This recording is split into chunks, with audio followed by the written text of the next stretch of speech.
Welcome to the God Culture, where we urge you to challenge tradition as 1 Thessalonians 5:21 tells us, "Prove all things, hold fast that which is good."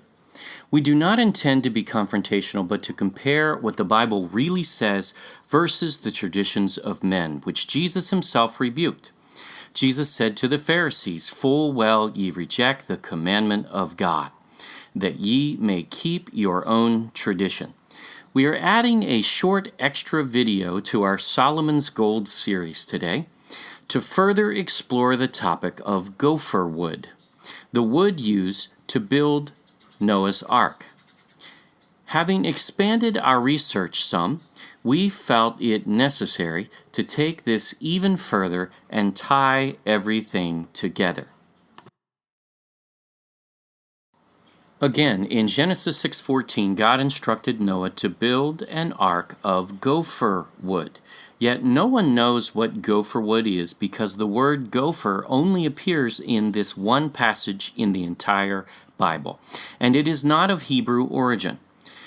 We are missing something with this.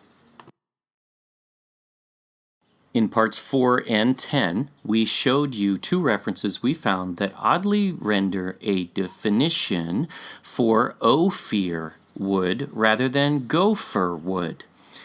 We have not found an old Bible that refers to this necessarily, but StudyLight.org cites Noah Webster's American Dictionary from 1928 as Ophir wood, a species of wood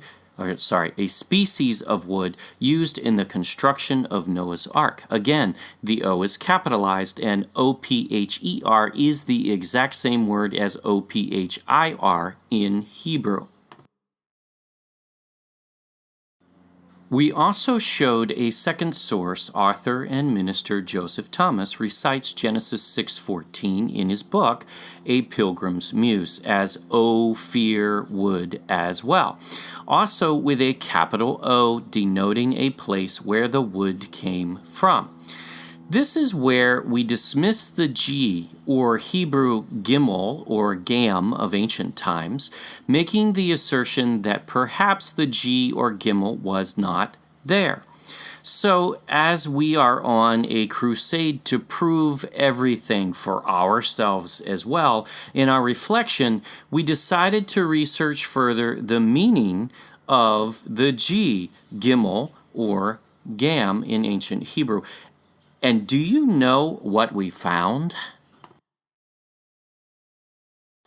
So the G in gopher, an unknown non-Hebrew, Aramaic, Greek, or biblical word as far as anyone seems to know, is gimel or more ancient gam.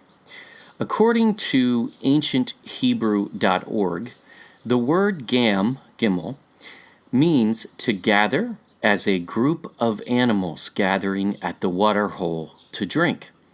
The pictograph script for the word gam means to walk to the water.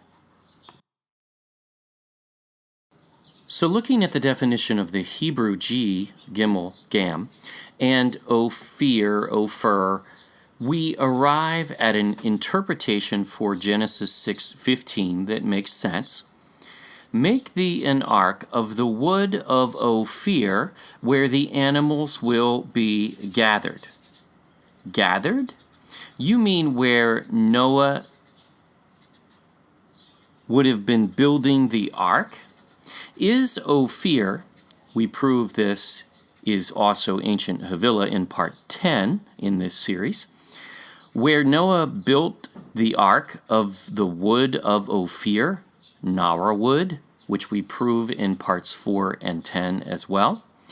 The place where the animals gathered to go into the ark. Yes, God speaks to animals. We note this in part 3 regarding the whale, fish, that swallowed Jonah, in which God spoke to the fish. Now, let's add our Hebrew research from part 7. Remember the Hebrew for Mount Ararat, meaning earth-covered. Is this the actual location where, from Noah's perspective, the earth was covered? The place where Noah built the ark near the mountaintop, which is why it took about a month for the ark to be lifted by the floodwaters from the fountains of the great deep, the windows of heaven pouring, and the rain?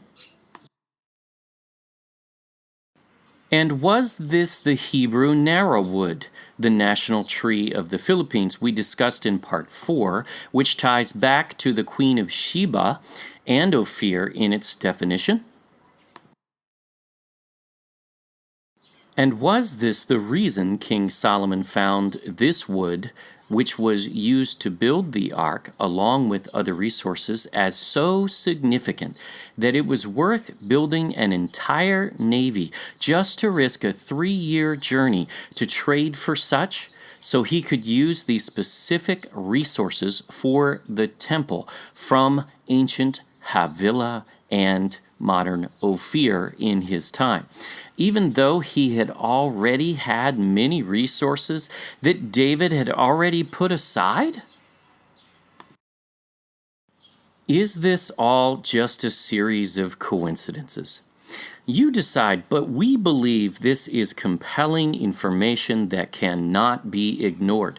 We have never seen anything from any scholar that makes sense on the meaning of this word, and somehow all of this ties together. How could that be? Again, we do not believe the Bible even remotely supports the ark landing on Mount Ararat in Turkey, but in fact, that it could not possibly have landed on that mountain, as we lay out in great detail from Scripture in Part 10, River from Eden. But instead, it landed on the highest land in the Himalayas in East Asia, which would be a reasonable distance for Noah's Ark to travel from the Philippines even without propellers.